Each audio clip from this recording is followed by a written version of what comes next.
आज हम करेंगे mortgage back securities. Mortgage back securities क्या हैं ये मैं आपको बताता हूँ। तो मॉर्टगेज बैक सिक्योरिटीज ऐसी होती हैं कि मान लो HDFC बैंक है, उन्होंने एक पैकेट बना दिया होम लोन का। पैकेट मतलब जिसमें बहुत सारे होम लोन उनके होंगे और उन्होंने होम लोन दे रखे होंगे लोगों को। उन मतलब एक होम लोन मान लो 1 करोड़ का, तो ऐसे 10 होम लोन का 10 करोड़ का एक पैकेट बनाया और बेच दिया। इसको आगे देखते हैं। इंपॉर्टेंट कैरेक्टरिस्टिक क्या होती है MBS की? Pre payment risk. अब मान लो कोई ने आज EMI चालू करवाई होम लोन की और 1 महीने बाद बंद करा दी, पूरा प्री पेमेंट कर दिया क्योंकि इंटरेस्ट रेट डिक्रीज हो गए थे। वो सोचा कि मेरे तो इंटरेस्ट रेट ज़्यादा चार्ज हो रहे हैं, मैं इसको आज बंद करवा देता हूँ। तो इसने ऐसा करके बंद करवा दिया, तो उसको जो आगे जिसको ये होम लोन दिया जाएगा उसके नुकसान हो जाएगा, क्योंकि उसको ऐसा कह के बेचा गया था कि आप कृपया ये होम लोन लें और आपको एक कूपन दिया जाएगा, लेकिन यहाँ पे तो कोई कूपन वाला सिस्टम ही खत्म कर दिया है।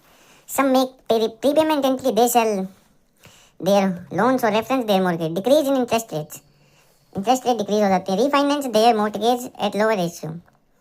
इसीलिए कि इंटरेस्ट रेट डिक्रीज होते हैं तो वो अपने होम लोन को रीफाइनेंस करा लेते हैं कम रेट पे। ठीक है। Impact on investor on MBS prepayment speed.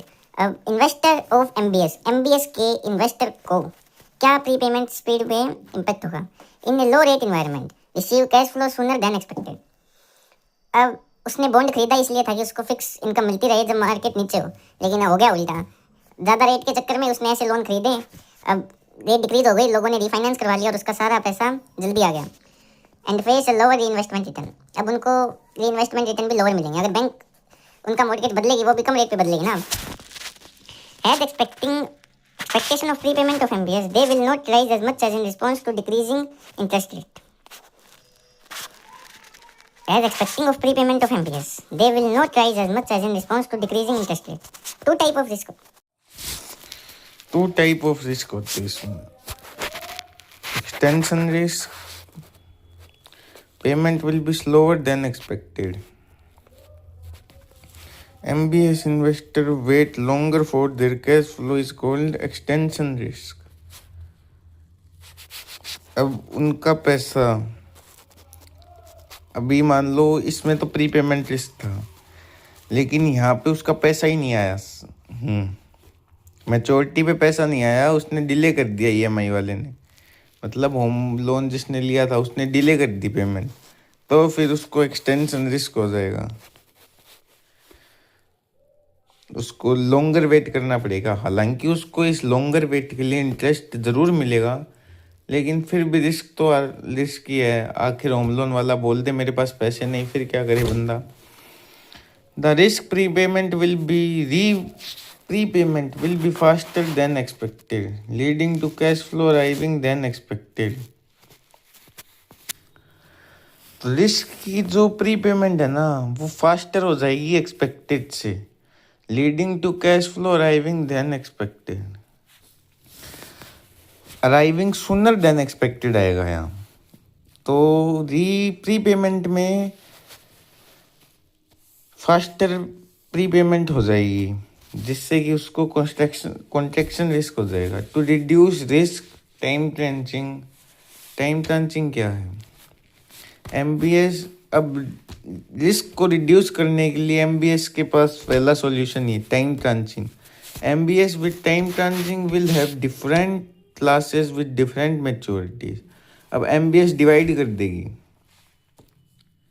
उसको, जिस हिसाब से उसकी प्रोबेबिलिटी है कि क्या डिफ़ॉल्ट होगा उस हिसाब से ट्रांचेस बनाएगी। एक तो सीनियर, जूनियर, सबऑर्डिनेट, ऐसे सीनियर फिर सीनियर सबऑर्डिनेट, फिर जूनियर, फिर सीनियर अनसिक्योर्ड, फिर सबऑर्डिनेट, फिर जूनियर। ऐसा करके कुछ ब्रांचेस बना देगी वो। ठीक है। तो उसके हिसाब से MBS with time tranching will have different classes with different maturity. Contraction and extension risk distribute in different tranches. Tranches mature first, protect extension risk. Tranches longer maturity protects contraction risk. Contraction and extension risk होएगा in different tranches. Tranches जो कि पहले must होएगी वो protect extension risk करेगी।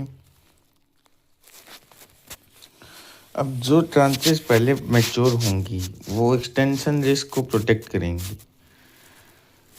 कि अब वो मैच्योर पहले हो रही हैं तो उनको जल्दी पैसा चाहिएगा, तो बैंक क्या करेगी, जो भी पैसा पहले आ जाएगा ना वो इसको दे देगी, तो इससे जो भी लेट होगा वो इसको दे देगी लॉन्गर मैच्योरिटी वाले को, तो ऐसे ये मिक्स बैलेंस कर देगी मैच्योरिटी फर्स्ट में लॉन्गर मैच्योरिटी के हिसाब से। Residential mortgage backed loans, residential mortgage home loan ABS with mortgage provide a security collateral prepayment। 3 type के mortgage back residential mortgage backed loan हैं। रेसिडेंशियल मॉर्गेज जो कि होम लोन से backed होगा, ABS with mortgage had security and collateral, और ये prepayment से। Prepayment क्या कह रहा है, meaning prepayment in excess of schedule payment, payment in excess of schedule payment पहले आ जाएंगे payments. Occasion sale of house, refinancing. अब मान लो उसने अपना जो हाउस ही लिया था, प्री पेमेंट कैसे कर सकता है एक बंदा, जिसने जो हाउस ही लीज पे लिया था वही अगर बेच देगा तो पैसे दे देगा, और रीफाइनेंस करवा लेगा अगर इंटरेस्ट रेट गिरने पे तो कर देगा। हाँ, पेनल्टी चार्ज करेगी bank to compensate the bank. Bank says we earn for the long you prepay now our loss we penalties you. तब उनका जो कूपन वाला सिस्टम था वो आगे कम कूपन जाएंगे और इन्वेस्टर को नुकसान होएगा, इसीलिए बैंक बोलेगी भाई हम पेनल्टी लगाएंगे। प्राइम लोन्स क्या होते हैं, हाई क्रेडिट क्वालिटी और first line on property.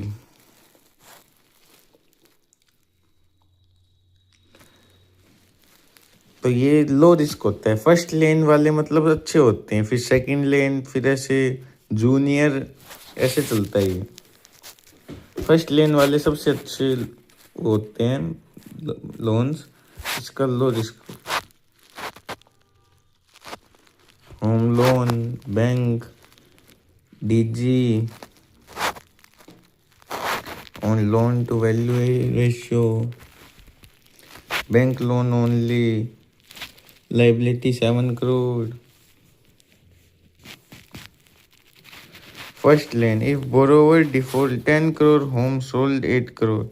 First lane 7 crore और second loan home 1 crore. Bank home loan किस हिसाब से दे रही है, लोन टू वैल्यू रेशियो देख के। In this loan to value मान लो 70% है और फर्स्ट लेन है और 10 करोड़ का होम लोन था, अगर 8 करोड़ ही आए तो फिर क्या हिसाब से दिया जाएगा। ठीक है, लोन 7 करोड़ का दिया है और 10 करोड़ की होम है, 70% लोन टू वैल्यू रेशियो है। If borrower default 10 crore, home sold 8 crore, और बोरोवर ने डिफॉल्ट कर दिया है और जो उसका होम है ये बैंक ने बेच दिया है। ठीक है, बैंक ने बेच दिया इसका होम और 8 करोड़ रुपए मिले, तो 1 करोड़ 7 करोड़ तो इसको मिल जाएंगे फर्स्ट लेन वाले को, और 1 करोड़ इक्विटी को। अब मॉर्गेज कैरेक्टरिस्टिक देखते हैं एक इंटरेस्ट रेट की सबसे पहले। ठीक है, इंटरेस्ट रेट की देखते हैं, तो यहाँ पे पहला है फिक्स रेट, जिसमें भाई फिक्स रेट मिल जाएगी, कोई दिक्कत वाली बात नहीं। फिर वेरिएबल रेट, जिसमें रेट चेंज होती जाएगी हिसाब से, थोड़े दिन बाद 6 महीने का गैप रहता है जनरली। MRR प्लस कुछ परसेंटेज होते हैं वो चेंज हो जाते हैं। इनिशियल पीरियड फिक्स रेट, अब ये क्या है, इनिशियल पीरियड फिक्स रेट क्या है, the mortgage risk for some initial period is then adjusted, the adjustment में call for a new fix rate और for a new variable rate. अब कुछ समय के लिए मान लो 5 साल का मॉर्गेज 1 साल के लिए फिक्स है कि उसको 9% मिलेगा, और 1 साल के बाद वो 7% फिक्स पे चेंज हो गया तो वो रोल ओवर रिस्क कहलाएगा। रोल ओवर और renegotiable mortgage, when the adjustment call और fix the mortgage is referred to as roll over and. और अगर थोड़े समय बाद 1 साल के बाद वो वेरिएबल रेट और फ्लोटिंग रेट के हिसाब से चेंज होने लग जाएगा तो हाइब्रिड मॉर्गेज कहलाएगा। When the adjustment call for an adjusted table variable rate after a specific initial term, the mortgage is referred to as a hybrid mortgage। ठीक है, अब कन्वर्टेबल देखते हैं अपन। कन्वर्टेबल क्या है? The mortgage rate is initial either a fixed rate or an adjustable rate। At some point of time, the borrower has the option to convert the mortgage to a fixed rate or an adjustable rate for the remainder of the mortgage's life।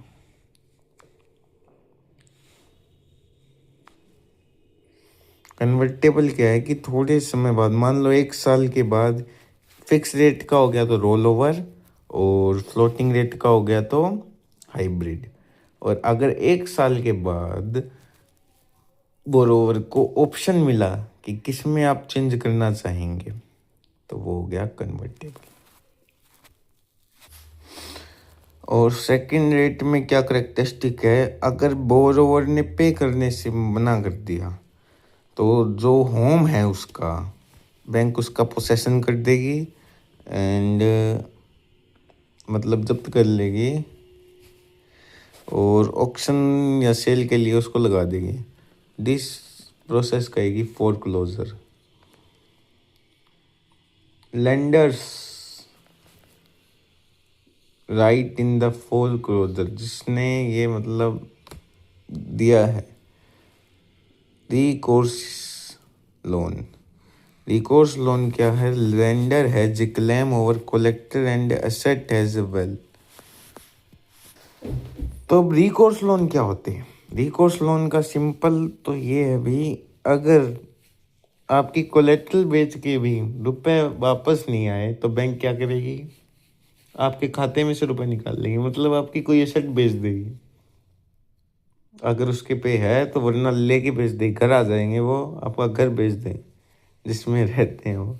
मतलब जो भी है, किसी ने किसी का loan लिया है तो वो उसके घर जाके रुपए पूरे करके लाएंगे अपने लोन के। जी कैसे ही करो, जैसे अनलिमिटेड लाइबिलिटी होती है ना एक तरह, वो वैसा ही मान लो इसको कि जितने की मतलब 10 करोड़ हैं तो 10 करोड़ का पूरा करेगी। देखो इसमें एग्जांपल है, अगर डिफ़ॉल्ट हो गया तो बैंक सेल कर देगी होम को 10 करोड़ का, और अगर उसको 2 करोड़ ही होम मिले तो वो बोरोवर के घर चल जाएगी एसेट बेचने के लिए, उसके एसेट ले लेगी।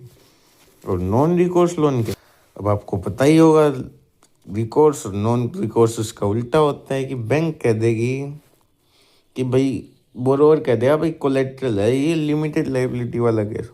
अगर आपको 8 करोड़ मिले, आपके 10 करोड़ का मान लो होम है, लोन है, और होम बेच के उसको 10 करोड़ मिल जाते हैं, बैंक तो लेंडर बोरोवर कहेगा आपके 11 मिल जाए, आपके 7 मिले, आपके 6 मिले, आपके सब आपका, वो वाला केस है। 2 crore does bank have to bear itself. इसमें अगर ऊपर वाला ही केस लेके चलें, अगर 8 करोड़ रुपए आए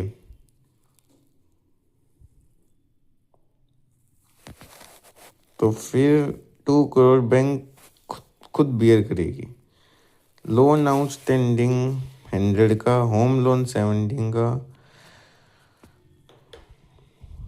और ये फिर अंडर वैल्यूड मॉर्गेज हो गया। अगर लोन इतने का है और होम लोन एक बंदे को 100 का दिया और घर है 70 का ही, तो ये अंडर वैल्यूड मॉर्गेज हो गई होम की वैल्यू।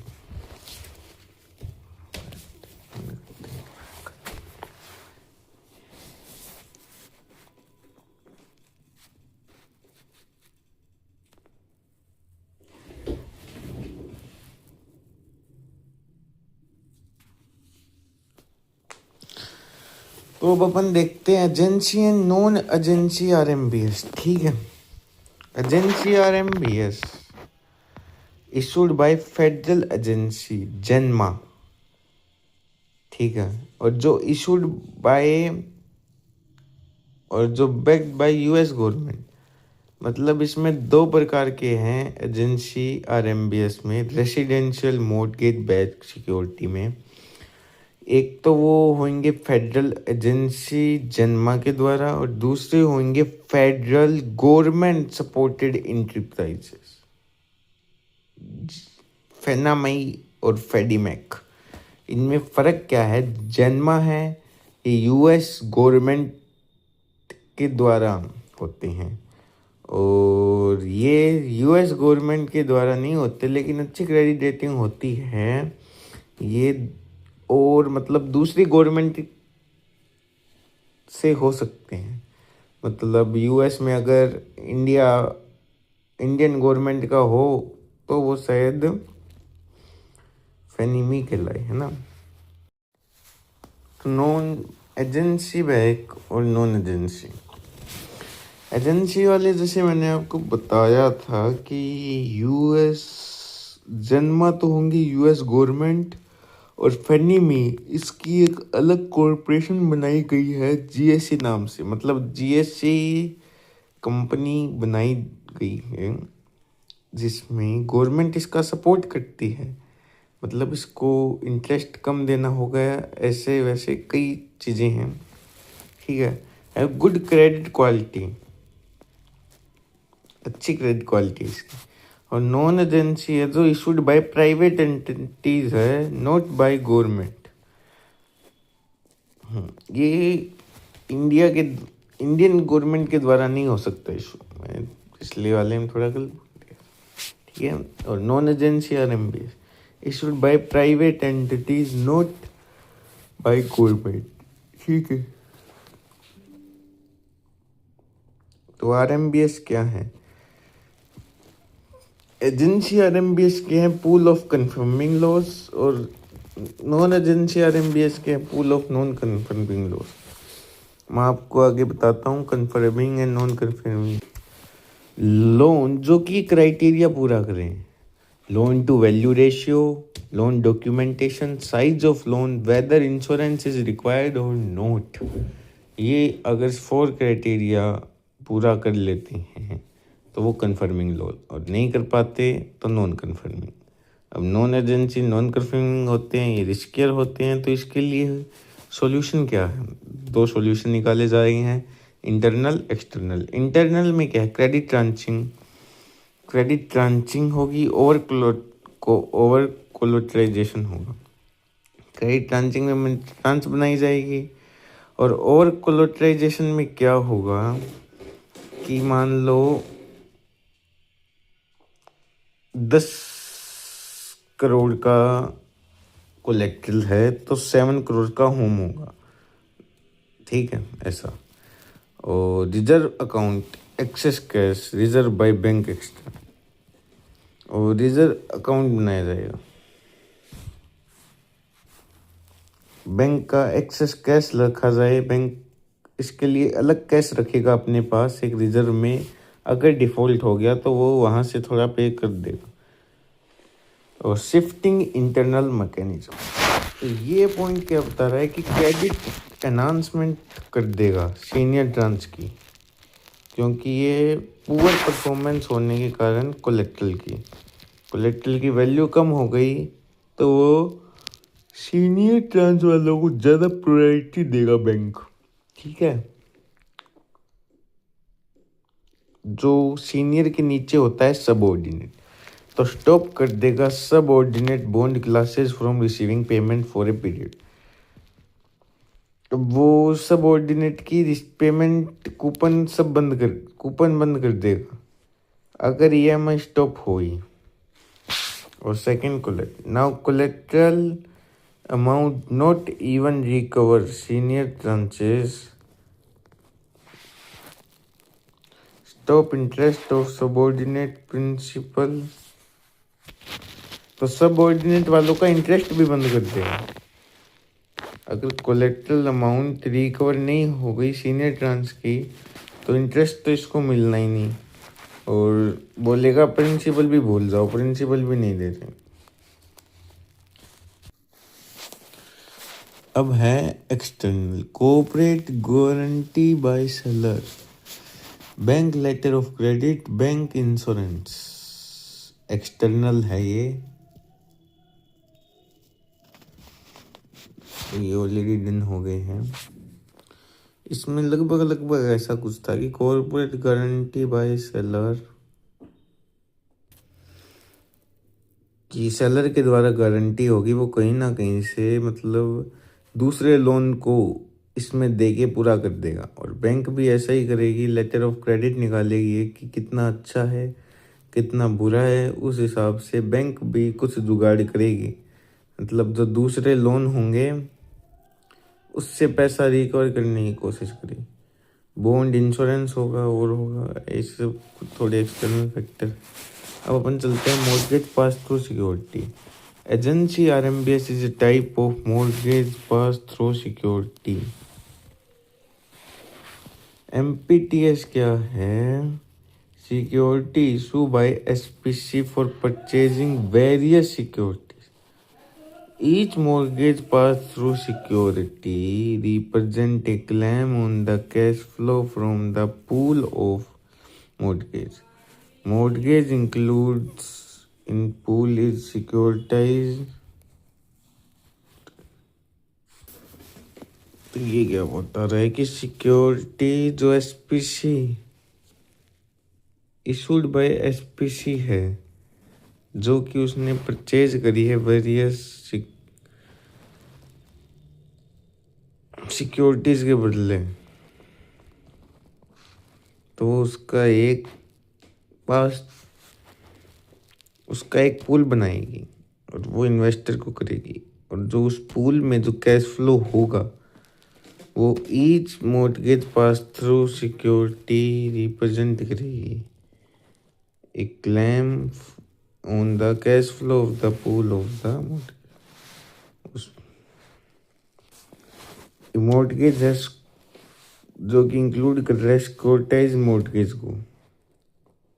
पूल बना दिया एक सिक्योरिटाइज मॉर्गेज का, और इसमें जो भी कैश फ्लो होगा वो हर एक मतलब इन्वेस्टर क्लेम करेगा। मॉर्गेज रेट क्या होती है? Rate by borrower to special purpose entity. और पास थ्रू रेट क्या होती है? Net interest rate. A mortgage rate pass through security coupon rate, मतलब जो उसको एसपी को मिल रहा है उसके बाद जो उसने पास करी है वो पास थ्रू रेट। चलो थोड़ा डायग्राम से समझने की कोशिश करते हैं। मतलब ये बहुत सारे मॉर्गेज का पूल बना लिया, और pass through securities backed by the pool. Pass through securities यहाँ है जो किसके बैक है? इस पूल से, और इशूड टू इन्वेस्टर को कर दी।